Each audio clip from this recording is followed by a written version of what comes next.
بسم الله الرحمن الرحيم. الحمد لله والصلاة والسلام على رسول الله محمد وآله وصحبه ومن اهتدى بهداه. رب اشرح لي صدري ويسر لي أمري واحلل عقدة من لساني يفقهوا قولي. لا تفسير سورة المائدة جيشتنا آياتي بنجاو هشت أو آياتي بنجاو هشتا يا أو لا بريش تقريبا هر تكملو تواوكاري ئاەتەکانی دەرسی ڕابردوویە کە باسی وەلا و خۆشەویستی بۆ مسلمانان و هەروەها دژایەتی و وەستان لە بەرامبەر بێباوەڕان و ئەهلی کتابدا دەکات. لە ئاەتەکەی دیکەدا ئەوەی پێشووتر ئاەتی 57 خوای گەورە فەرمانی بە ئیمانداران کرد کە فەرمووی هەر کەسێک گاڵتە بە ئاینەکەتان بکە بە دینەکەتان بکە جا ئەو کەسە پێشتر جوولەکە بوو بێ یعنی خاوەن کتێب بوو بێ جوولەکە و نەسڕانی بوو بێ یان کافر بوو بێ بە هیچ شێوەیەکی بۆتان نییە بیکەنە دۆست و ڕەفیق و هاوڕێی خۆتان و پشتی پێبەستن و ئاخیرەکەش فەرمووی لە خوا بترسن و فەرمانی خوا جێبەجێکەن ئەگەر خۆتان بە ئیماندار دەزانن. پاشان یەکێکی دیکە لەو کەسانەی کە ناکرێ ئینسان دۆستایەتیان بکە و بیانکە بە ڕەفیقی خۆی بە هاوڕێی خۆی ئەو کەسانەنە کە گاڵتە بە یەکێک لە دروشمە دینیەکان دەکا تەنانەت ئەگەر سنەتەکانی پێغەمبەریش بێ صلی الله علیه وسلم. ئەوەن گاڵتەکردن بە دروشمێکی دینی کە لە ئاەت و فەرمودەی پێغەمبەردا صلی الله علیه وسلم ئیشارەتی پێکرا بێ ئەگەر دروشمەکە واجبیش نەبێ بە نمونە سیواک سنەتە وایە بەڵام بە فەرمودەی پێغەمبەری خوا صلی الله علیه وسلم ثابت بووە گەیشتووە بە ئێمە کە ئەنجامدانی سنەتی پێغەمبەرە صلی الله علیه وسلم. ئەگەر کەسێک گاڵتەی پێبێتێ و پێی ڕابوێرێ بە بێگومانی بە گاڵتەکردنەکەی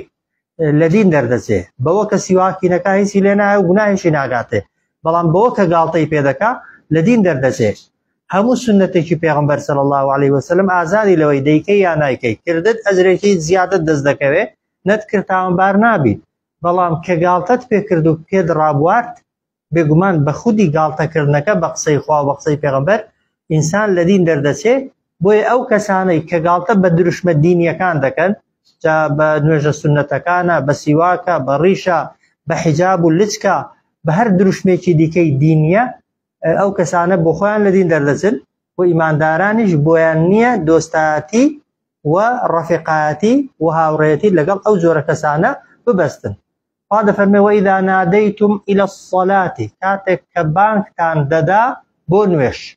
بانگی خەڵکتان دەکرد بانگتان دەدا بۆ نوێژ چیان دەکرد جوولەکەکان ئیتەخەذوها ئەو بانگدانەی ئێوەیان وەردەگرت بە هوزوە و وەلەعیبە بە گاڵتە و گەپ گاڵتەیان پێدەکرد و پێیان ڕادەبوارد. دەیانگوت ئەو بانگە چییە داتان هێناوە لە هیچ ئاینێکی پێغەمبەراندا ئەو بانگە نەبووە و دەنگی بانگدەرەکەیان زۆر جار دەشوبهاند بە دەنگی کەڵەشێر و ئەوانە دەیانگوت ئەوە دەڵێ کەڵەبابە یا کەڵەشێرە بانگ دەدا بە گاڵتەکردن و پێڕابواردنەوە. جا خوا دەفەرمێت وەئیذا نادەیتم ئیلە الصەلاة کاتێک کە بانگتان دەدا خەڵکتان بانگ دەکرد بۆ نوێژێک کە بانگدان بانگکردنی خەڵکیە بۆ نوێژێک ئینسان بەهۆیەوە سەرفراز دەبێ حەیە عەلە الصەلاة جگە لەوەی کە خوا بێگزانین و شەهادەهێنان و دڵی ئاعترافکردنی تێدایە بە پێغەمبەرایەتی محەممەد صلی الله علیه وسلم حەیە عەلە الصەلاة حەیە عەلە الفەلاشی تێدایە حەیە عەلە الصەلاة وەرن خەڵکی نا بۆ نوێژ خەڵکی ناوەرن بۆ ئەوەی سەرفراز بن. ئەوان بەو بانگەی ئێوە گاڵتەیان دەکرد کە فعلا لە دینەکانی ئەواندا بانگدان نەبوو ئەوان کە وەختی نوێژ هاتووە جەرەس یان نەوعە مۆزیقایەکیان لێداوە بەوە خەڵکیان لە پەرزگاکانیان و لە کەنیسەکانیان لە مەعبەدەکانیان کۆ کردوتەوە. وەئیذا نادەیتم ئیلە الصەلاة کاتێک کە بانگی خەڵکیتان کرد بۆ نوێژ ئیتەخەذوها ئەوان ئەو بانگدانەی ئێوە وەردەگرن دەیکەنە بە هوزوە بە مای گاڵتەکردن و وەلەعی بە ڕابواردن. خوا دەفەرمێت ذەلیکە بئەنەهم ئەوە لەبەر ئەوەیە ئەوان قوم لا يعقلون کەسانێکن ژیری و عەقڵی خۆیان بەکار ناهێنن. یعنی چۆن ئەوانەی پێشووترتان نەدەکردنە دۆستی خۆتان و دۆستایەتیتان نەدەبووە لەگەڵ لەگەڵیاندا هەبێت و وەنەدەبوو پشتیان پێ ببەستن و متمانەیان پێ بکەن و کاری خۆتانیان پێ بسپێرن بە هەمان شێوە ئەو کەسانش کە بە بانک یان بە هەر دروشمێکی دیکەی دینی گاڵتە دەکەن دروست نییە و وەڕێگە پێدراو نییە ئینسان دۆستایەتیان بانکتان دەکردن یا بانکتان دەدا بۆ نوێش اتخذوها بانکدانەکەی ئێوەیان وەردەگرت بە هوزوە وەلەعیبە بەمای گاڵتە و گەپ و پێڕابواردن ذلك ئەو گاڵتەکردنەیە لەبەر چی بوو لەبەر ئەوەی بوو بئەنەهم ئەوان قوم کەسانێک بوون لا يعقلون ژیری و عەقڵیان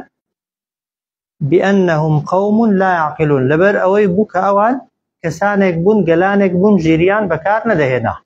أو جار خواهي قورا بپیغمبر دفرمي صلى الله عليه وسلم قل يعني بيان بلي أي محمد صلى الله عليه وسلم يا أهل الكتاب أي خاون كتابة كان يعني جولك كانوا نصرانيا كان هل تنقمون وهيز رخنو قليك كان لأيما هيا هل تنقمون منا وهيز قلي ورخنيك كان هي لأيما إلا أن آمنا بالله تنها أو نبيك إيما إيمان من هنا وبخوا أويك وما أنزل إلينا وإيمان من هنا وبوك يا مكتبي كدرا وتخوار بوخ إيما وما أنزل من قبل وإيمانش من هنا وبوك تيبو برتوكاني كفيش قرآن هاتونا تخواري أوانش طبعا ببيقو ماني نكتاوارنين نك عيبنين بلكو بشكن لعقيدة وبيرو باوري هر کەسێک کە خۆی بە شوێنکەوتەی دینە ئاسمانیەکان بزانێت ئەگەر مسلمانیش نەبوێ دەبوات جوولەکەکانیش ئیمانیان بە هەموو پێغەمبەران هەبا و ئیمانیان بە هەموو کتێبە ئاسمانیەکان هەبایە جا خوا دەفەرمێ وەئەنە ئەکثەرەکم بێگومان پێیان بڵێ کە زۆرینەتان زۆرینەی ئەوەی کە خاوەن کتێبن ئەوانەی کە خۆیان بە جوولەکە و بە نەسڕانی دەزانن فاسقون لە فەرمانی خوا دەرچوون بۆ چونکە بە قسەی پێغەمبەرەکەی خۆشتان ناکەن وهروها أو كتابي كبو خوشتان هاتو تخواري بيرويناك قل يا أهل الكتاب فيان بلي أي خاون كتابا كان هل تنقمون منا وهيج قلي وقازنده ورخنا خرابيكتان بيني ولا إيما هل تنقمون منا هيج تاوان خرابيك ناتواوي وكمكريكتان دي ولا إيما إلا أن آمنا بالله تنها أو نبيك إيما باور من هنا وبخوا وما أنزل إلينا وباور من هنا وبوك يا مكتبي كنردرا وتخوارب بو إيما كقرآن وما أنزل من قبل وإيمان من بوك يا مكتبانش هنا وكنردرا ونتخوارب يشتر بو پیغمبران سلام إخوان لبه هذا فرمي بيان بلي وأن أكثركم بيقمان زورينتان أواني خوتان بجولك وبنصراني دزانن فاسقون لفرمان إخوائي جورا درجون أو جار لفرمي قل هل أنبئكم بشر من ذلك بيان بلي دتانوي آقادارتان كما بشر من ذلك بخرابتر لويك إيوه ديكنا قليو قازنده ورخنا لسر إيما خرابتر لوا تيا قل هل أنبئكم بيان بلي دتانوي آقادارتان كما بشر من ذلك بخرابتر لوش طبعا رخنا قرتن لمسلمانان لسر أوي كإيمان داري راستقينا لسر أوي كإيمانيان بها مكتبة آسمانيا كان هي بخوي خرابة بلام لوش خرابتر هي قل هل أنبئكم بيان بلي دتانوي آقادارتان كموا بشر من ذلكم بخرابتر جلوا يعني هو هر لاوازي بهزي خرابيكتان لو دانيا كإيمان بپیامی ئێمە و بە کتێبی ئێمە ناهێنن بەڵکو خراپتریش لەوەتان کردووە کاتی خۆی وەخوای گەورە قەراری توندتر و سەختتریشی پێشتر بەسەرداداون قل هل أنبئكم پێیان بڵێ دەتانەوێ ئاگادارتان کەمەوە بشر من ذلك بخرابتریش لەو شتەی کە ئێوە دەیکەنە گلەی و ڕەخنە لەسەر ئێمە کە ببێتە مەثوبەة عند الله مایەی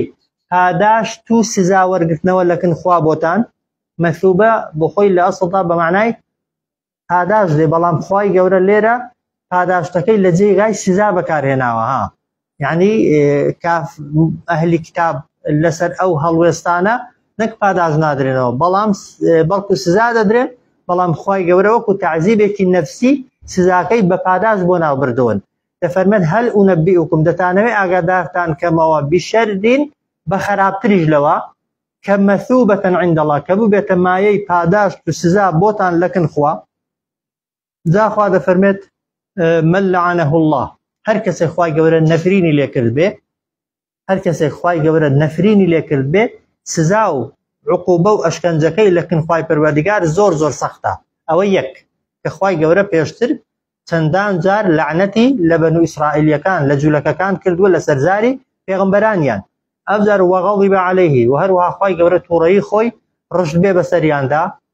ئەو جار وجعل منهم جێڕابێتی بەشێکیان بألقردة بميمون والخنازير ببراس كجولككان لسنت كاتي جیاواز دا هندێکیان لە هێندێک کادا خوای گەورە هەر لە دنیادا سزای داون لەسەر هێندێک تاوان کە بوونەتە مەیمونێکی خێزەونی ناشرینی زۆر نابەرچاو وهروەها هێندێکیان زۆر جار کراون بە بەراس ئەو جار هێندێکی دیکەشیان کراون بەچی بە عەبەدە الطاغوت بە بەندەی تاغوت استمكاركان دقتي دني طبعا لعنتي خوا اگر بسر كسك دا برج چند خرابه طبعا يعني تاهتاي لبهشت ببش بو برياد چونه جهنمي بودراوا اگر كسك خوالي توربو به بگمان كسك خوالي توربه بهج نابينه بوني شيناكا جاء اي اگر كسك خوای گوره لدنيا دا كربيتي بميمون دبي خواتن رقيلبو به يعني هل لدنيا دا كربيتي ببراس ئەوانە یەکسانن بەچی یەکسانن بە عەبەدە تاغوت ها بە بەندایەتی کردن بە گوێڕایەڵی کردن بۆ کەسێکی دەسەڵاتداری خۆبەخوازانی ستەمکار لە دنیادا ئولائیکە ئەوانەی کە ئەو سیفەتیان بێ ها خوا لعنەتی لێکرد بن خوا لێیان تووڕەبوو بێ خوا کردبنی بە مەیمون بە بەراس و هەروە وای لێکردبن گوێڕایەڵی و ملکەتی تاغوت و ستەمکارەکان بن لە جیاتی ئەوەی بەدوای پێغەمبەران کەون هذا فرمي أولئك شر مكانا أوانا خرابترين جيغان هي جاب مكان دكري ببلو بايا باسكين يعني خرابترين بلو بايا هي لكن خواي ودشكري بلين خرابترين جيغان لناو آقري لناو جهنم دا بودان دراوا وأضلوا وقمراترين كسيكيشن عن سواء السبيل لا يندابي لرقاي راستي خواي پروردگار و أو كسيكا قالتا بە دروشمە دینیەکان دەکا یا ڕەخنە لە ئیمانداران دەگرێت لەگەڵ لەسەر ئەوەی کە پابەندن بە بنەماکانی عەقیدە و بیر و باوەڕ و عیبادەت خوای گەورە دەیان خاتە ڕیزی ئەو کەسانەی کە لعنەتی لێکردوون غەزەبی خۆی ڕشتووە بەسەریاندا و هەروەها وەکو ئەوانە مامەڵەی لان لەگەڵدا دەکا کە کاتی خۆی کراون بە مەیمون و کراونەتە بەراس و هەروەها کراونەتە عەبد و بەندەی تاغوت و ستەمکارەکان کە پێشتر باسمان کرد بە نەسی ئایەت فەرمووی ئەوەی کە دۆستایەتی ئەو جۆرە کەسانەش بکە فإنه منهم ئەو کەسەش لەگەڵ ئەواندایە جا ئەوانە ئەوەی کە بۆ خۆی ئاوا بێ طبعاً ئەوە پاداشێتی لەکن خوای ئەگەر کەسێک دۆستی ئەوانە بێ پشتیوانی لە ئەوانە بکە پشتگیری لە ئەوانە بکە بەبێ گومانی لە قیامەتش و ئەویش دەخاتە گەڵ ئەوان أولئك شر مكانا أو خرابترين جيغان هي وأضلوا قمراترين كسيكيشن لرقاي راست سيري كانوا قل فيان بلي هل أنبئكم دتانوي أغاتارتان بكموا بشر من ذلك بخرابتريج لوا بخرابتريج لوا كا ببيتا مثوبة عند الله ما يي آداشتو سزاتان تان لكن خواي طبعا قصة كركة چيا پیغمبر صلى الله عليه وسلم قصة لقل كراوة كان چين جولك كانن وهروها أوانن كخاون كتابون لنصرانيا كان من لعنه الله هركس إخوان نفريني ليبكا وغضب عليه تري خوي برجاني بسريدا وجعل منهم القردة بيان جيري بشكيان بميمون وهروها بشكيان ببراس وعبد الطاغوت وبيان كاتب بندي طاغوت يعني ده صلاة داركي استمكاري خو بخوازان جا بنداتيكي اوي كبقصي دكاتو بدواي دكوي أولئك أواني كأو صفتانيان بسردا أو صفتانيان تيدان وأو سزایان بسردا دسپندري شر مكانا لا يخواي قورا خراب ترين جيغاو شوينيان هيا وأضلوا عن سواء السبيل قمراترين وسر لشوالترين كسيشن كلا رقاي خواو لرقاي راس لا انداوا أو جا خواي قورا دفرمي وإذا جاءوكم كاتك أو كسانا دين لايتو قالوا آمنا لكن تدلن إما إيمان داري طبعا لنا مدينة دا دو جور منافق لبون ها منافق هبون جولك نبون طبعا كات خوي بتفرز بون دواتر بشكل خوان كربو بمسلمانو لدل شو إيمانيان بپیغمبر نبو صلى الله عليه وسلم هنده چی دیکه جولك بون بمبدأ و بدين بلام لكن پیغمبر صلى الله عليه وسلم اعترافيان بپیغمبراتي بپیغمبراتي محمد ذكر صلى الله عليه وسلم جاء هذا فرمي وإذا جاءوكم كاتك كدين لايتو يا دين لاي ايوا قالوا آمنا دلين إيمان دارين بلام هذا فرمي وقد دخلوا بالكفر بيقمان أوان كهات نجوريش بو لايتو هر كافر بون يعني لكاتي قصة كردن لكاتي هات نلايتو لكاتي اعتراف كردن بإيمان هنان هر كافر بون وهم قد خرجوا وأوان رويش ندرج لكنتو به هرب بباوري يعني كهات نجوري يكم جار هر إيمانيان نبو وهر وها كرويش ندرج لكنتو هرب بباوري وهرب كافري رويش ندري أو ابن عباس دا فرميت كومالك لا يهودية كان هاتنا لاي پیغمبر صلى الله عليه وسلم برسياريان لپیغمبر صلى الله عليه وسلم ك إيماني بپیغمبراني پیشو هي يان نيا بله يان پیغمبراني پیشو إيمانيان بچي هبوا طبعا پیغمبر پی گوتوله که ایمان من بخوا هي بو كتابه هيك بو إبراهيم هات وبو إسماعيل هات بو إسحاق بو يعقوب بو شيء ولا نيوان هیچ کامێک لە پێغەمبەرەکاندا ئەوەی ناکەین تاوێ اعترافیان دەکرد کە باسی عیسای کرد ئەوان ئینکاری پێغەمبەرەتی عیسا پێغەمبەریان کرد عەلەیهی سەڵات وەسەلام یعنی دەیانگوت ئێمەش ئیمانمان بە پێغەمبەرەکانی دیکە هەیە بە کتێبەکانی دیکەی ئاسمانی هەیە بەڵام ئیمانمان بە عیسا نییە کە پێغەمبەر بێ و ئیمانمان بەو کتێبەش نییە کە بۆ عیسا پێغەمبەر هاتۆتە خوارێ طبعاً خوای گەورەش بەو شێوازەوە سفیان دەکا کەسێک ئیمانی بێک پێغەمبەر نەبێ وەکو ئەوەی وایە ئیمانی بە هیچ پێغەمبەرێک نەبێ وی خوا دەفەرمێ وەئیذا جاءوکم کاتێک ئەوان هاتنە لای ئێوە قالوا آمنا دەیانگوت ئیماندارین بەڵام وەقەد دەخەلوا بالکوفر بێگومان ئەوان هاتنە ژوورێ بۆ لای تۆ بە بێباوەڕی وهم قد خرجوا ئەوان ڕۆیشتنە دەرێ لەکن تۆ بهی هەر بە بێباوەڕی ڕۆیشتنە دەرێ والله أعلم بما كانوا يكتمون خوا لتو زاناترا بما كانوا يكتمون بوشتاني كأوان لناخياندا لدلياندا ديشارنوا يعني لروالتي ظاهر دا خوان بمسلمان بشان ددن بلان خوا دزانه که لدلياندا إيمان وباورنيا بويه كسيك لدلو وباور نهينه بزمان باهر بجلو باور دارم دبيتا منافق دبيتا كافرك بلان كافرك بدزيك حكمكي لا إخواي قورة زور سخترا وإذا جاءوكم كاتك كدين لاتان قالوا آمنا قلت يعني إيمان من هناوا وقد دخلوا بالكفر هاتنا جوري بو كنتو بباوري وهم قد خرجوا روشنا درج لكنتو هربا بباوري والله أعلم خوالتو تاكتر دزاني بما يكتمون بويك أوان تي لناخيان لدليان دي شارنوا لا إخواي أوي دل حسابا لا إخواي أوي محاسبة لسرة ولا برسينوي لسرة وإنسان قاداشي لسر وردقرته دل نك زمان بتنه أو زاد فرمي وترى كثيرا منهم دبيني زورق لأوان زورق لجولك كان طبعا جولك خوان با كافر دزانن يا بإيماندار بو خوان خوان بإيماندار دزانن وخوان بشوين كوتي موسى دزانن وخوان بپیراوکاری توراتي دزانن اقل ليان بپرسید بتماي بهشتني يا بتماي بهشتني دلن چی طبعا نك بتماي بهشتني دلن بهشت بس بوي مدرس كراوا تنها ايما دسينه بهشته ولا دنياش بيان وای هرچی مرو انسان هي بو وان درس کراوه ها او جولکی اصلی بيت او وقت دلي بو تورات شواوي ک لبردياس دستيان دايا پروردكرابه قناعتي وای بو ها جولک او هم خويني درجه او هم خلقي دك جنوب برسيدكن بلاانوا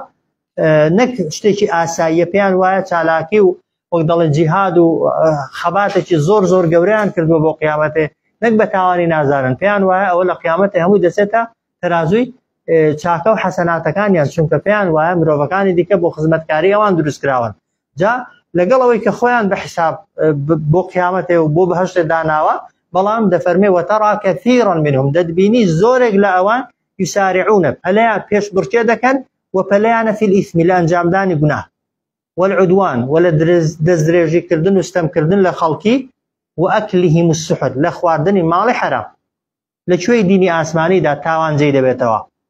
بيقومان لهيز ديني شو آسماني دا تاوان كاري جينا بيتوا دزريجي كردن والسنور بزاندن بو حق خلقي لهيز ديني شو آسماني دا جگاي نابيتوا خواردن مال حرام كإيتو نبي لهيز دينك دا لهيز مبدأك دا جگاي نابيتوا لما مبدأ الدين الدنيا يكانش دا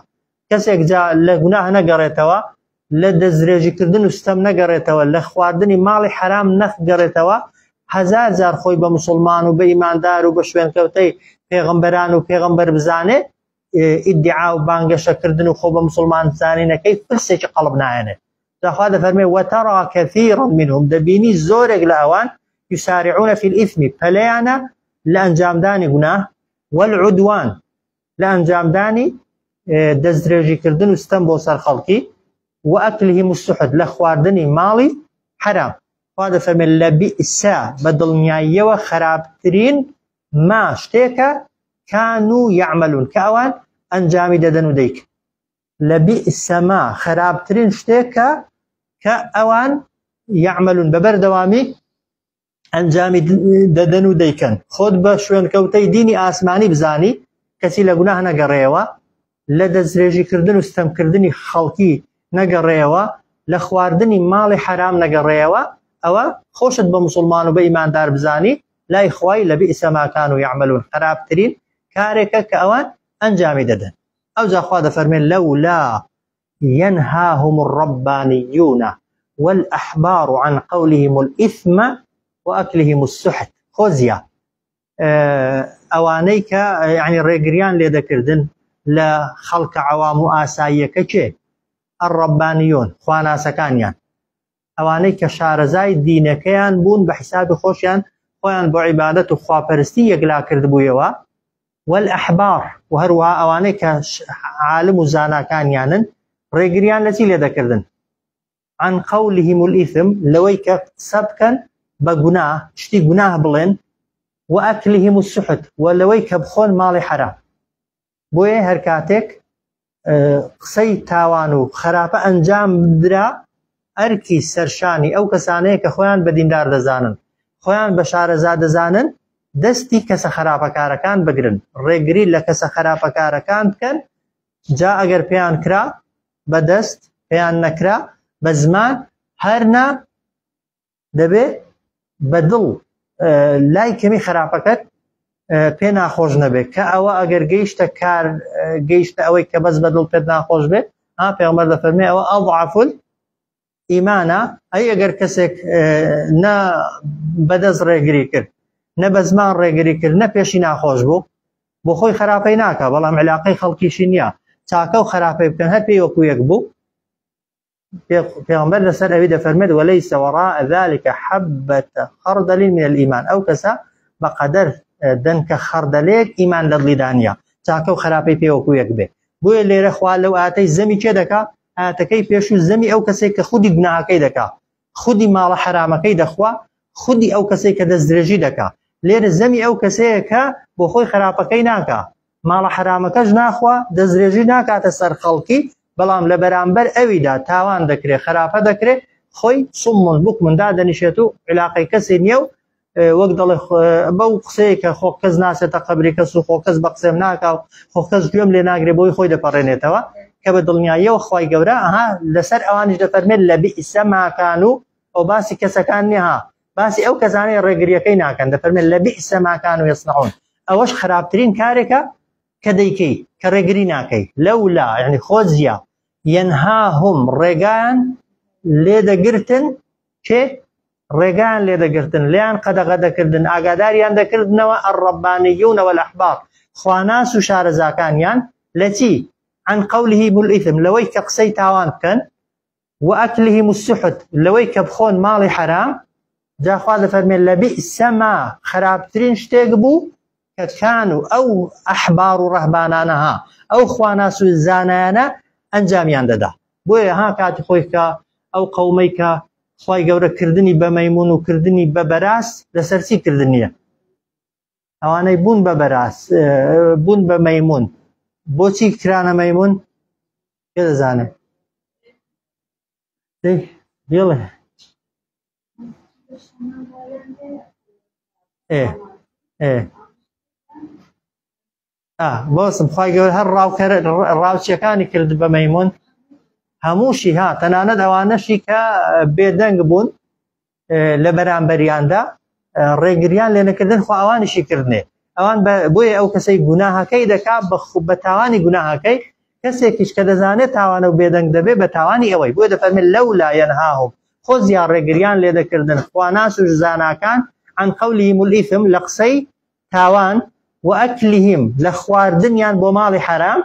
لك مالي حرامة كبيرتر باسمان كرد برتي للرشوية دزية داجركارية هموي حرامة لبئس ما كانوا خراب ترين كارك بوك أوان يصنعون أنجاميان دادا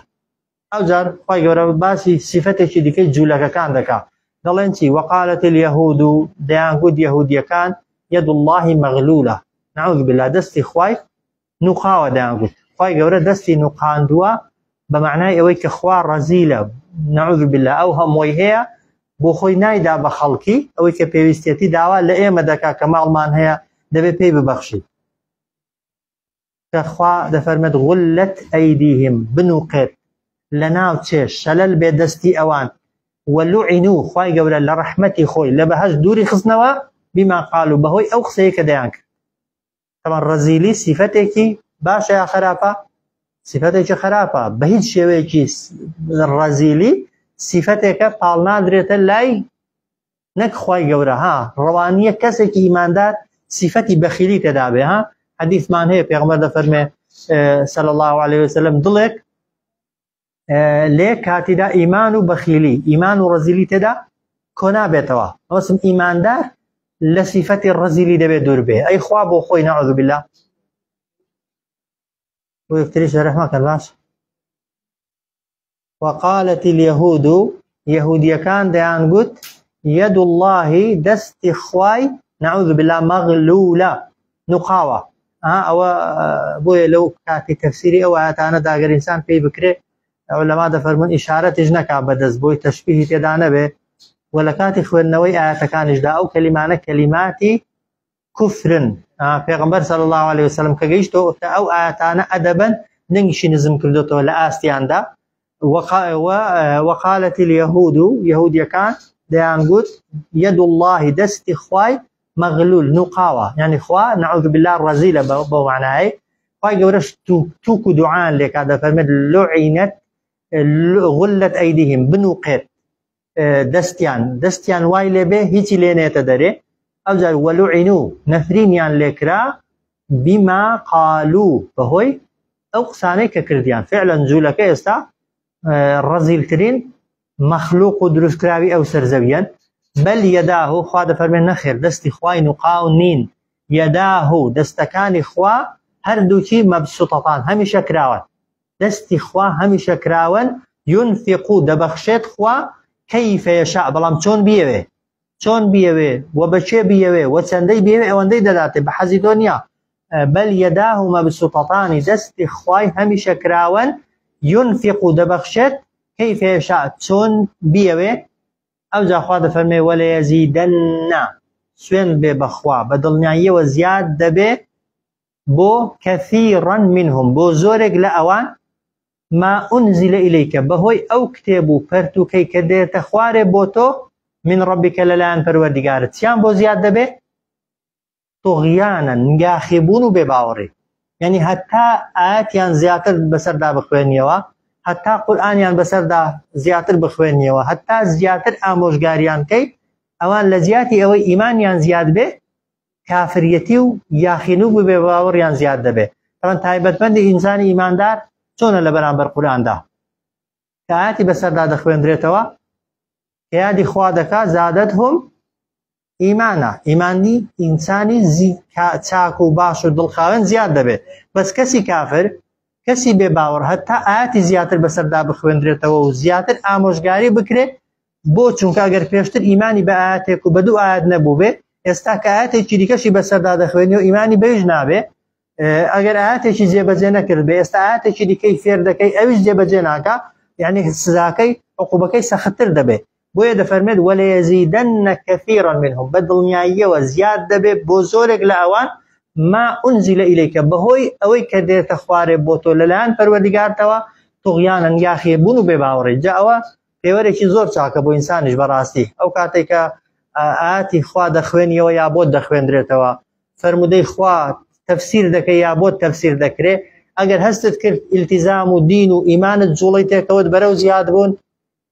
نیشانەی ئەوەیە کە دڵی ئینسانەکەی دڵێکی پاکە دڵێکی چاکە ئەگەر بەعەکسەوە بوو ئینسان بە ئاەتی قەڵز بوو بە فەرمودەی پێغەمبەر قەڵز بوو بە ئامۆژگاریکردنێ ناڕەحەت بوو دڵی کوشرا حەزی لێ بۆ ئەو شوێنەی بەجێ بێڵێت و گوێ نەگرێ بەبێ گومانی نیشانەی ئەوەیە کە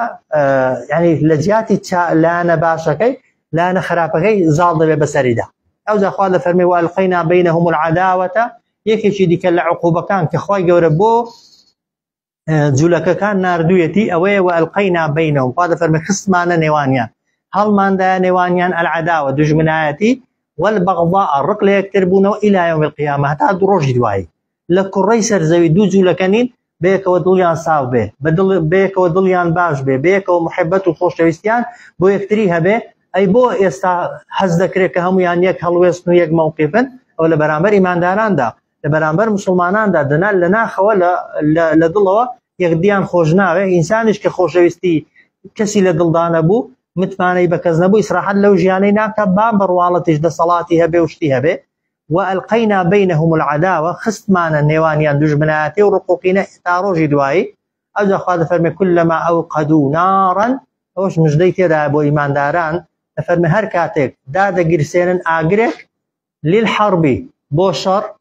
كلما هەر کاتێک أوقدوا دایان گیرساند نارا ئاگرێک للحرب بۆ ئەوەی شەڕێک داگیرسێنن لەگەڵ ئیمانداران خوا چ دەکا ئەطفەئها الله دەیکوشێنێتەوە ئەوەن جوولەکە هێندە نەخشە و پلانیان داناون کات خۆی ئەگەر بە نەخشەی جوولەکەکان باە پێغەمبەر صلی الله عليه وسلم هەر لە مەدینەی دەکوژرا و شەهید دەبوو مسلمانان لەناو مەدینەیدا دانەیەکیان دەرنەدەچوو بە نەخشەی ئەوان باە دەبووە هەموو بکوژرێن دواتر کە ئەویان پێنەکراها سەردەمی ئیمامی عومەر پلانیان دانا بۆ ئیمامی عومەریان شەهید کرد دواتر ئیمامی عوسمان دواتر ئەو فیتنەیە کە برایە لە بینی ئیمامی عەلی و معاویە و هەمووی نەخشە کێشەکانیان جوولەکەکە بوون بەڵام خوای گەورە هەر کاتێک نەخشەیەکیان دانابێ خوای گەورە بە جۆرێک نەخشەکەی پوچەڵ کردوونەتەوە ويسعون في الأرض فسادا تبعاتیان وایە هەمیشە بڵاو دەکەنەوە يسعون يعني بەخێرایی دەجوڵێن و هاتوچۆ دەکەن لەسەر زەویدا بۆ خراپەکاری بەڵام ئاگادار بن والله لا يحب المفسدين خوای گەورە خراپەکارانی خۆش ناوێت سەیری ئاەتەکەی کەنەوە وقالت اليهود يهودیەکان گوتیان يد الله مغلولة دستي خوان وقاوة غلت أيديهم بنوق دستيان ولعنوا بما قالوا نفرينيان لكراب بهوي أويك قتيان بل يداه مبسوطتان بلكو يعني نخير دستي خواي ننقاون يداه مبسوطتان دستكان إخوا كراون ينفق دبخشت كيف يشاء تون بيوي ولا يزيدن بدل نياية وزيادة